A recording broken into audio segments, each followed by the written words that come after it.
nasza wyprawka do dżungli. To jest nasz dom na najbliższe 4 dni. Jesteśmy w Parku Narodowym Tanjung Puting na Borneo i właśnie płyniemy tradycyjną małą łodzią Klotok w głąb dżungli. Jest to park narodowy, który można zwiedzać tylko i wyłącznie na łodzi. Przez najbliższe kilka dni będziemy płynąć naszym statkiem w głąb dżungli i każdego dnia będziemy zatrzymywać się na lądzie i iść do lasu na platformy, na których karmione są orangutany. Płyniemy do Camp Liki, czyli do Centrum Badawczego i Ośrodka Rehabilitacyjnego dla Orangutanów, który został założony w latach 70. przez kanadyjską badacz dr Galdikas. Be careful. We're not in rush. Yes, that way. Żeby zejść na ląd, musimy przejść przez łodzie innych turystów. Hello.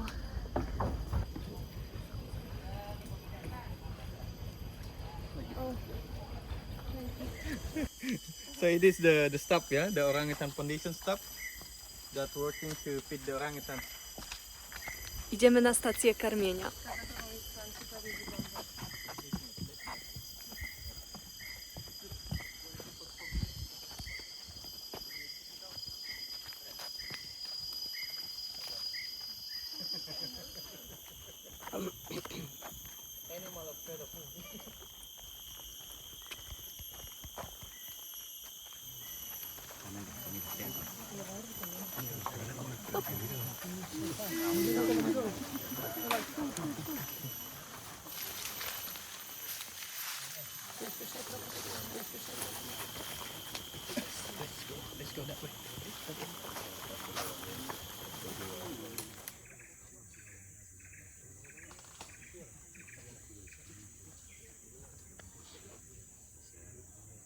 Orangutany dostają do jedzenia kukurydzę, banany i słodkie ziemniaki, ale najbardziej z tego wszystkiego lubią kukurydzę.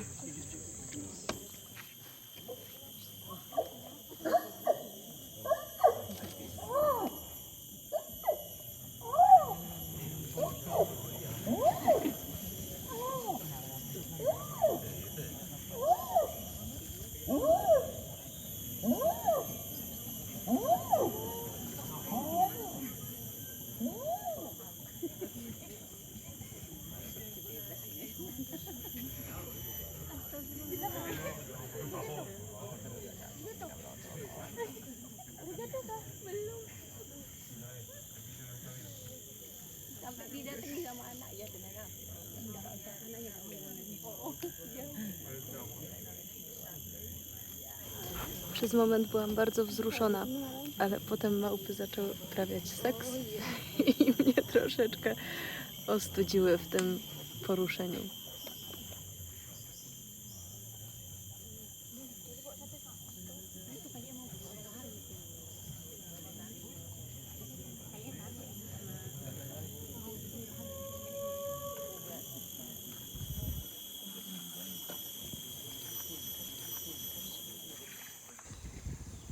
Od początku działalności Centrum Rehabilitacyjnego udało się wypuścić na wolność około 500 orangutanów.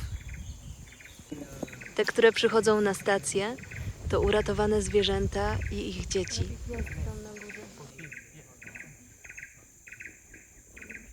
Orangutany nie zwracają najmniejszej uwagi na ludzi, jakbyśmy byli przezroczyści. Kompletnie się nami nie przejmują.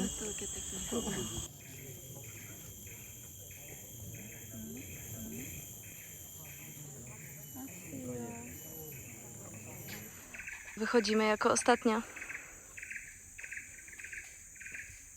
Widziałyśmy dzisiaj 3 rodzaje małp. Makaki, szare małpy, funky monkey.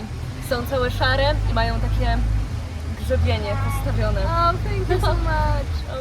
Thank you so much. What is it? Cassava. In Kalimantan, Manggala. Mangala. Thank you so much. I widziałyśmy dzisiaj ogromne orangutany. Największy był Roger był największy, podobno waży 130 kg i wszystkie małpy się go tak bały, że może 4 przyszły się posilić. Ukradkiem zgarniały jedzenie z platformy do karmienia.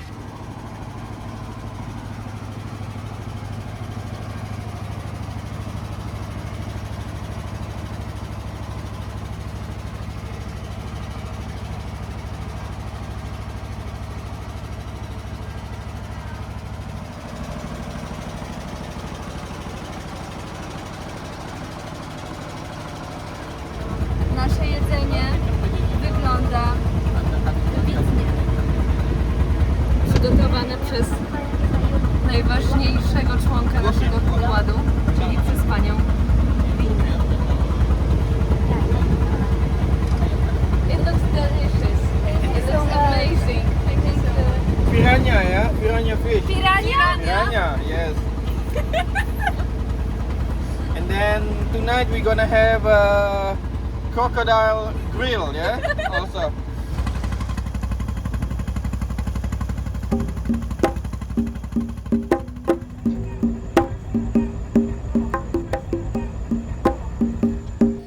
Wyruszamy w głąb dżungli na poszukiwanie węży, tarantul i ptaków.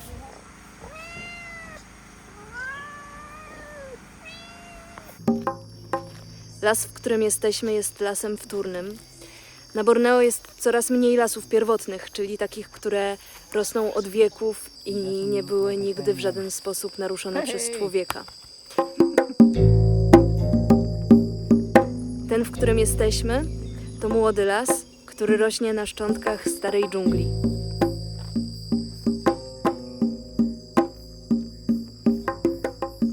Why you don't use a shoes? I'm not really used with the shoes and I don't like it because it's hurting my feet as well with the shoes. Because you see that I have a distance between my finger and my feet are like open wide. So when I'm wearing shoes, it's like pressing my feet like this one.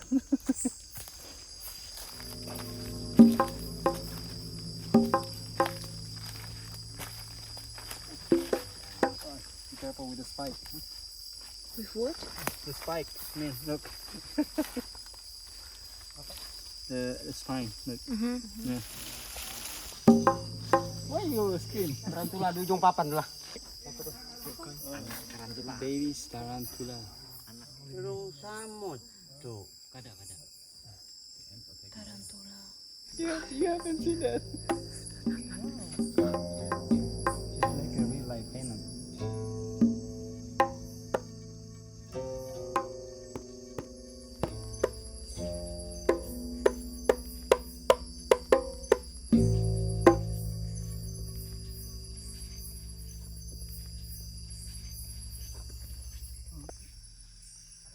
Przeszłyśmy 2 kilometry i widziałyśmy mnóstwo zwierząt, przepiękne ptaki, tarantule. Las tętni życiem.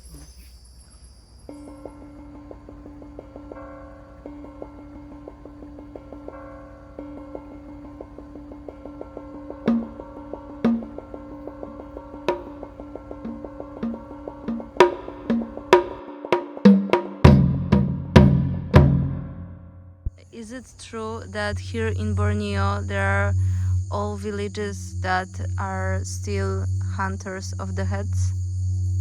Well, nowadays, I'm not really sure, but they are probably still exist though, this kind of thing. But maybe the ritual that they had done before, like they had hunters, so it's probably changing now. I mean, like they probably still hunting the head, but maybe not the head of the people anymore, just the Okay. head of the animals though. The Dayak people, before they did the head hunting ritual, or we call it ngayao. So before they are doing the ritual, usually the people who will do the ritual, they have to take the bath with the bloods of the animals, or usually it's bloods of dogs. Yeah, and after that they will go to hunts to look for the head. And usually when they are hunting the head, at least they need 7 head they have to collect. And how old they were? Usually the teenagers when they are going to step into adult people. Yeah. And then, you know, every head that they hunt, they have to make tattoo as a symbol. Tattoo. Yeah, we call this tattoo bunga terong. You know, there is a typical tattoo of Dayak people that is called bunga terong, or in English we can call it eggplant flower. So they have here first two, both of the shoulder, and two behind, and here on the chest, and S on the back. Have you ever seen Dayak people? Me, Yes. of course. I've been living here for the rest of my life. But the Dayak people that I see, mostly they are coming from the west of Borneo. And they were like the headhunter? Well, from the look, yeah, they look like. But like I told you, at my time, these Dayak people is already quite different than in the past. Yeah, but So- they are still look the same for me because you know I told you the Dayak people they are look scary because they have a long ear. You know, they have a long ear and they have a lot of tattoo in their body, full of tattoo actually. Now around 1999, that we have the tragedy. I can call it tragedy. So this tragedy is making the Dayak people waking up this ritual. I can say that they are waking up this ritual, you know, because this ritual they has been a long gone actually. So they waking up this ritual for this kind of tragedy that I told you that is war ethnic.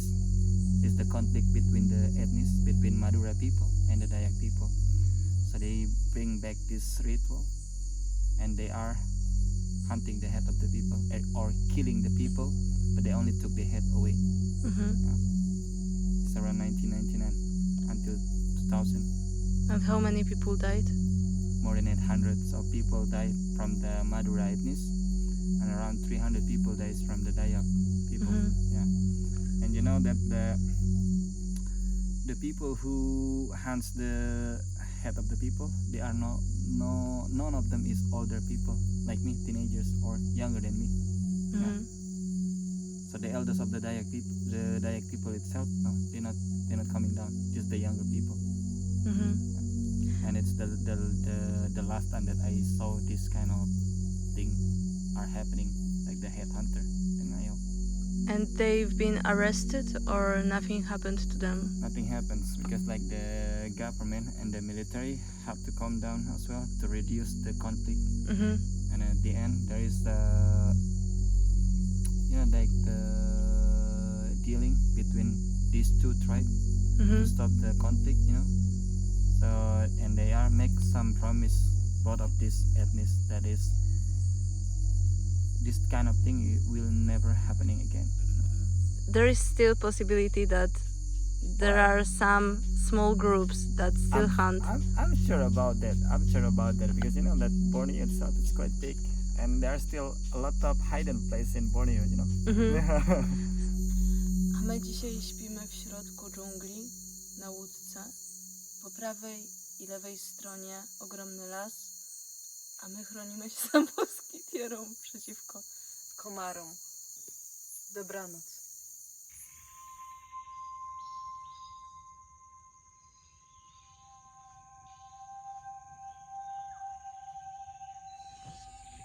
Zdobywcy głów do mnie nie przyszli, ale moskitiera na komary mnie nie uratowała. Jest dziurawa i jeszcze się zaplątała w nocy. Jestem cała pogryziona.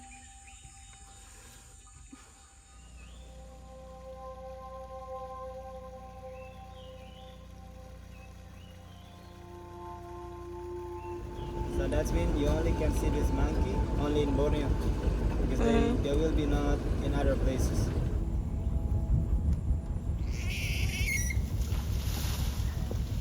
Przejeżdżamy obok ostatniej wsi przed kompletną dżunglą. This is the village, Olivia. This is the last village here. This is the last village here. So this village is called Jerumbun village. Jerumbun village. Jerumbun village.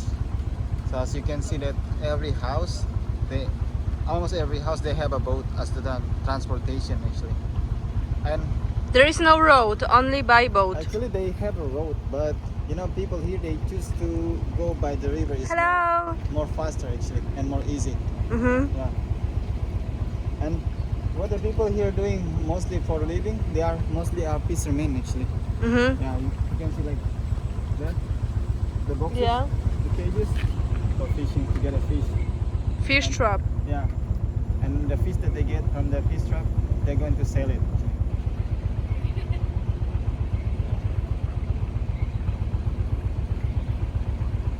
How many people live here? Well, they are so little. Yes, it's less than 20 people. Mhm. Yeah, because only had 8 houses only. Yeah, and there's no children, of course, in here. Most of them are like older people actually. Mhm. There's some guy I see here, like maybe like younger than me, that he's living here.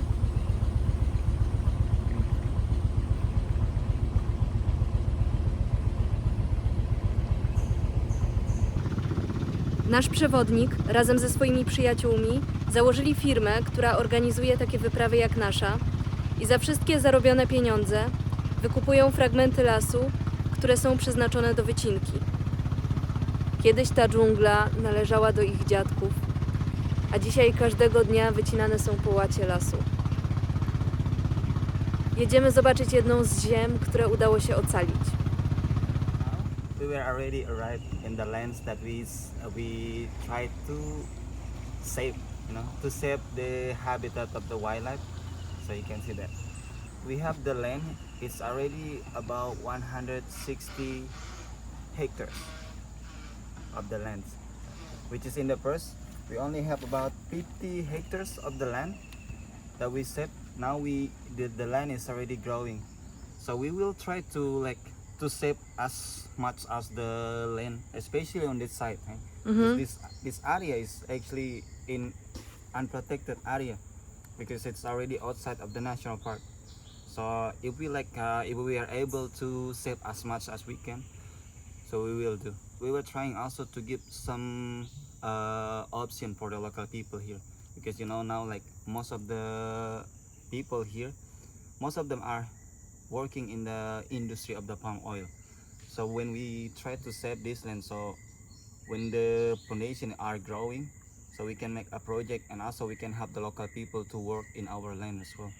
The trip that we have, and also some of the money that we got from the visitor or from the tourists, we step it to pay for the lands. Now is the biggest problem that we have. The palm oil is the biggest problem that we have now, because it's disgracing the land almost every year, especially on this side, on the left side of the river, which is not protected area, but inside of the national park, no. So the industry cannot touch the national park, but this side, And you know who is the owner of palm oil here? oh, there are many actually. Okay. Yeah. And some of the owner of this industry, they are not even like, some even it's not Indonesian people, for example, like Chinese and Indian people. Po prawej stronie mamy Park Narodowy, a po lewej jest ziemia, która jest przeznaczona do wycinki. Idziemy na drugą stację karmienia.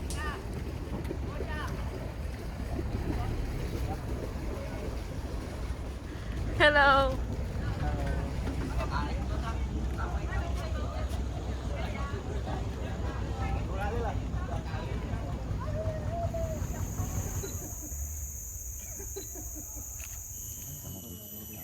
Orangutan w języku malajskim oznacza człowiek lasu. Dzielimy z nimi 97% DNA. Czekamy właśnie na drugiej platformie karmienia. Czas karmienia zaczyna się o 9 rano i kończy się o 11. Wszyscy ludzie z łódek zgromadzili się na ławeczkach i wyczekujemy. Obserwując orangutany na platformie, można zobaczyć, jak bardzo skomplikowane są relacje między poszczególnymi orangutanami. Są samice, które nie boją się samca alfa i zostają na platformie i razem z nim jedzą, a jak pojawia się samica, to biorą swoje dziecko i szybko uciekają do lasu, gubiąc kukurydzę, którą udało im się chwycić w garść.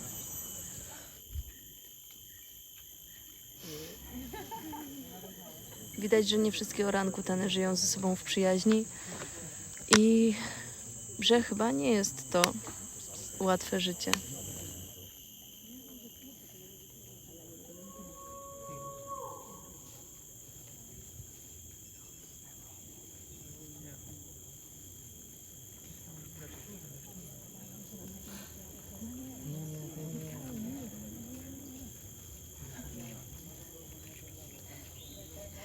Małe orangutany są mlekomatki aż do 8, a nawet 9 roku życia. Mają bardzo silną relację z matką, jedną z najsilniejszych w świecie zwierząt. Pierwsze lata swojego życia są praktycznie wszczepione w futro mamy. Orangutany nawet jak osiągną dojrzałość, to odwiedzają swoje mamy. Ogromnym problemem na Borneo jest kłusownictwo. Najbardziej pożądane są dzieci orangutanów. Kłusownicy, żeby dostać się do młodego, muszą zabić matkę, a niekiedy kilka innych orangutanów, które staną w obronie młodego.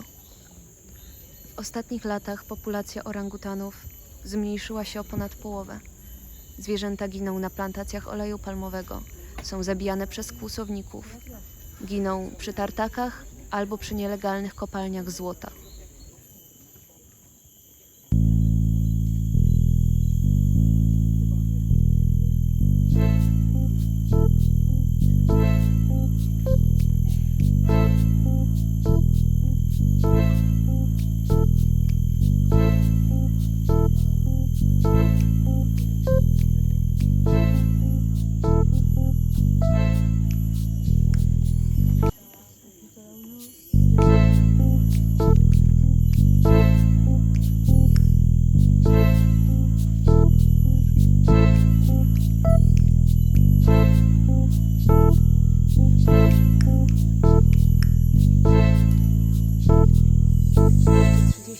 Można obserwować zwierzęta, a turystów już prawie nie ma.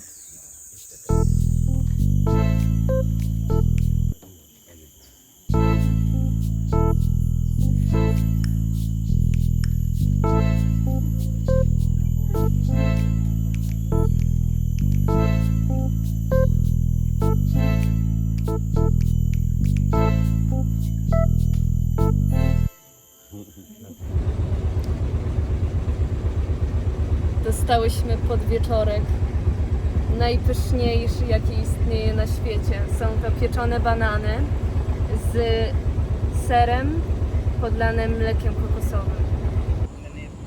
Wracamy tą samą drogą i Harry zaproponował nam, że możemy zatrzymać się w wiosce na wodzie, bo mieszka tam jego koleżanka i będziemy mogli zobaczyć jej dom.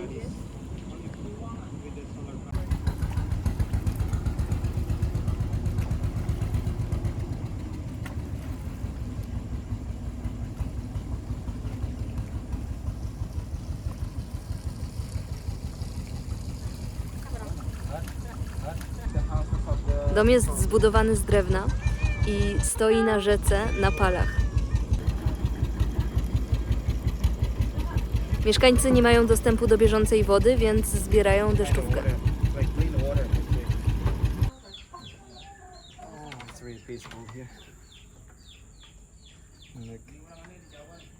Przed domem jest ogromny drewniany taras i znajduje się na nim ogród z warzywami. To have a pigeon like at home, yeah, only for that kind of thing. To enjoy the sun, the pigeon didn't have a nice sound. You see that? So the woman is the owner of this house.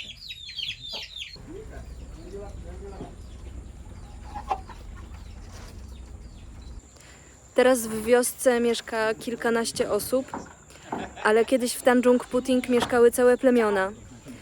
I od lat 70.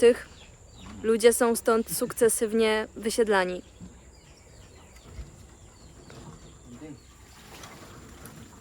Can you show me once again the fish?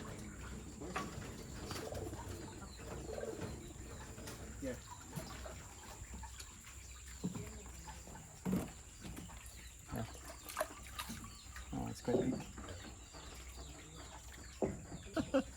O, it worked. Mieszkańcy w zasadzie są samowystarczalni. Mają kury, gołębie, łapią ryby z rzeki i mają taras z warzywami. Thank you so much.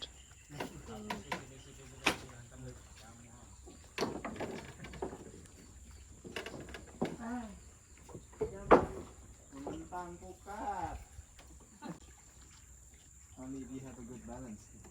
Sorry, this one. This is What? a toilet. What do you think? Toilet. Yeah.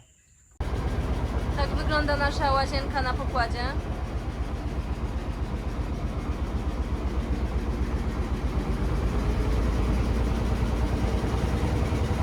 A alternatywą mycia się pod prysznicem jest mycie się na pokładzie w wodzie z rzeki.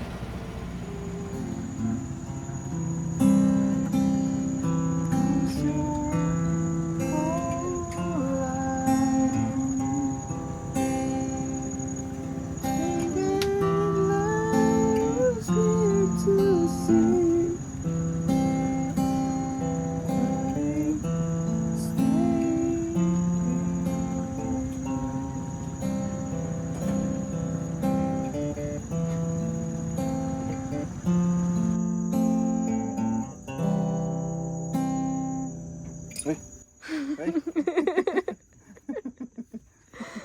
Oh, you're already broken. That's why I have the light.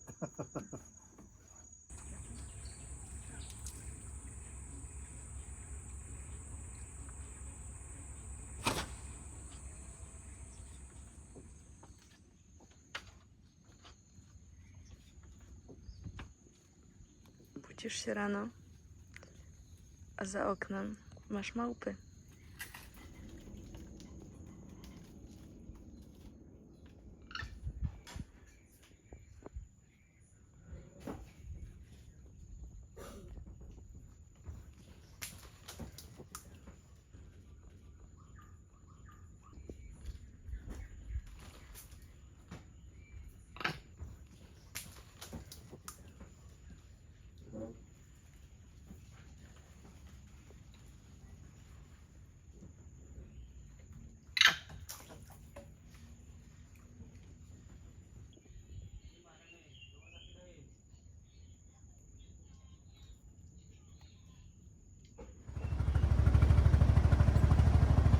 Dzisiaj płyniemy na spływ Czarną rzeką.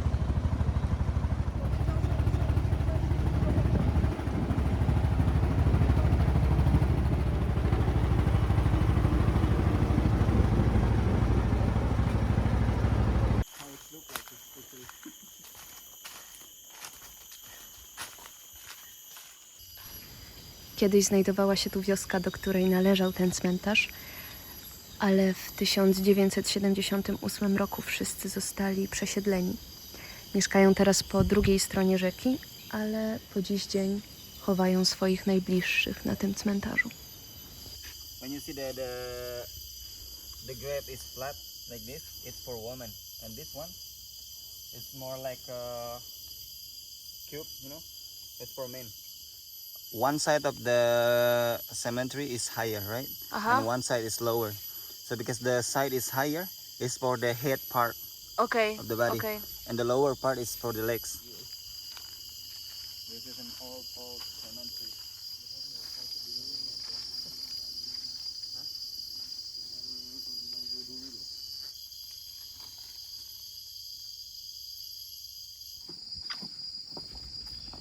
Przechodzimy przez las wtórny. Duża część tego terenu spłonęła podczas ostatniego pożaru. Nie wiadomo, czy wybuchł sam, czy doszło do podpalenia. We are drinking the water from Bajaka roots, so it's like this.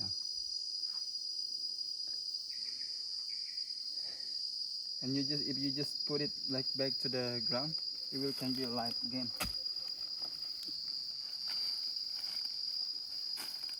This is the nest of what? A stingless bee. It's like a kind of bee, but this kind of bee, they are not sting. They will not sting you because it's so small. But also this kind of bee, they have a honey.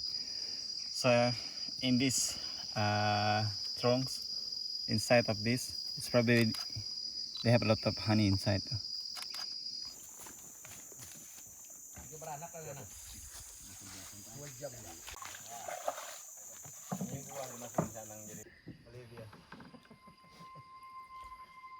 Zaczynamy naszą przeprawę przez Czarną Rzekę.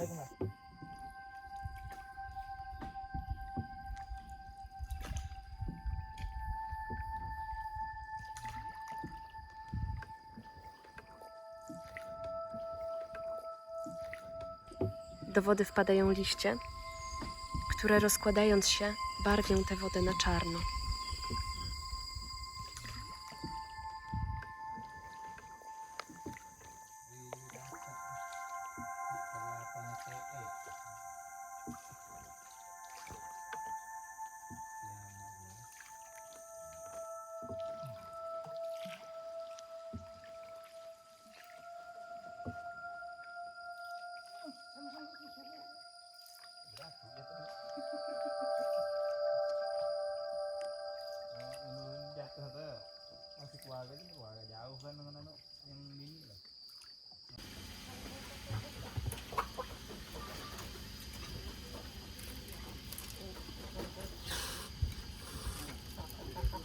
Dzisiaj przy obiedzie towarzyszą nam koty.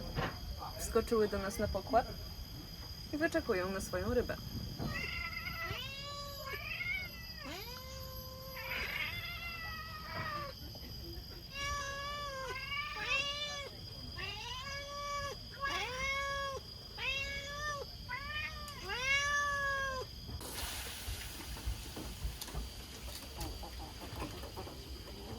Jesteśmy przy pierwszej stacji i zobaczymy Rogera.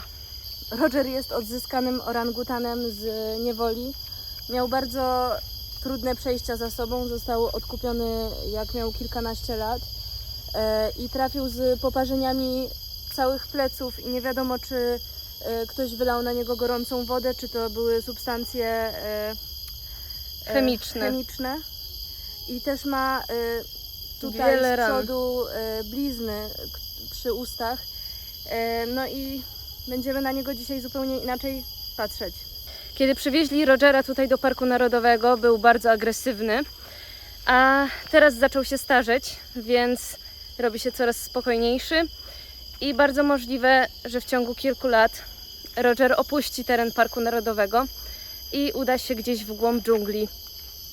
Bo podobno im orangutan jest starszy, tym bardziej kocha samotność i bardzo trudno znaleźć martwego albo starego orangutana, bo one po prostu odchodzą i udają się w głąb dżungli. Roger now is the dominant. Yeah. He's like the strongest orangutan around this station. That's why He's- everybody like giving respect.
Hey.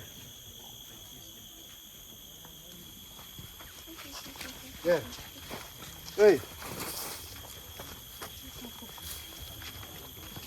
No.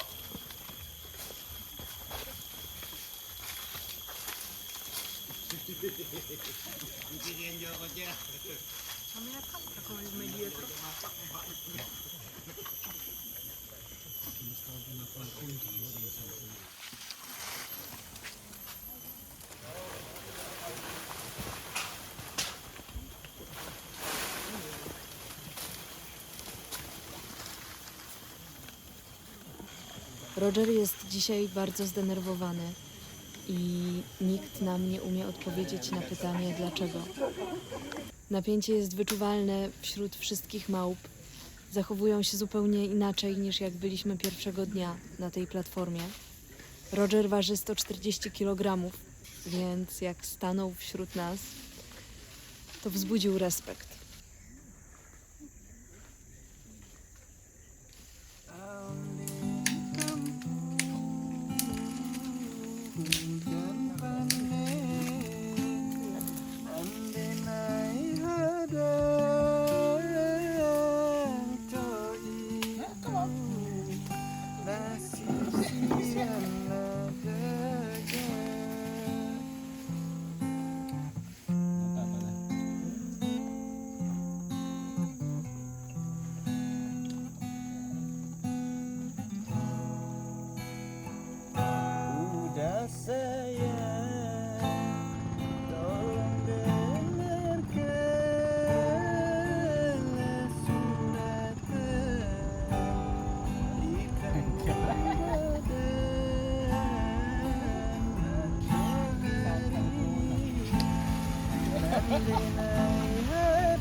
Nasz kapitan znalazł drzewo pełne świetlików, przy którym dzisiaj śpimy.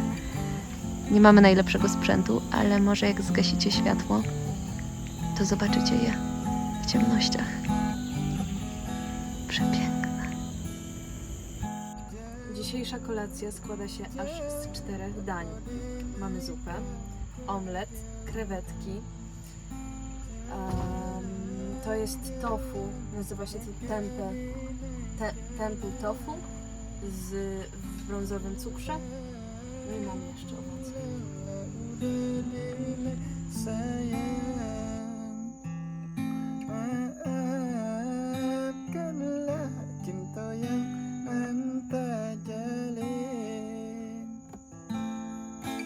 It's Malayu song. You know the meaning. This song, the meaning of this song is really sad. It's really sad song. You know, this is the song. The song was story about a young boy. A young boy that traveling really far from home. Yeah, and then when he was like already become success, he losing his lovely the most important people is his mother. So that's why that song is about that. So we call it Rantau dan Pajauh. So Rantau dan Pajauh is the far from home.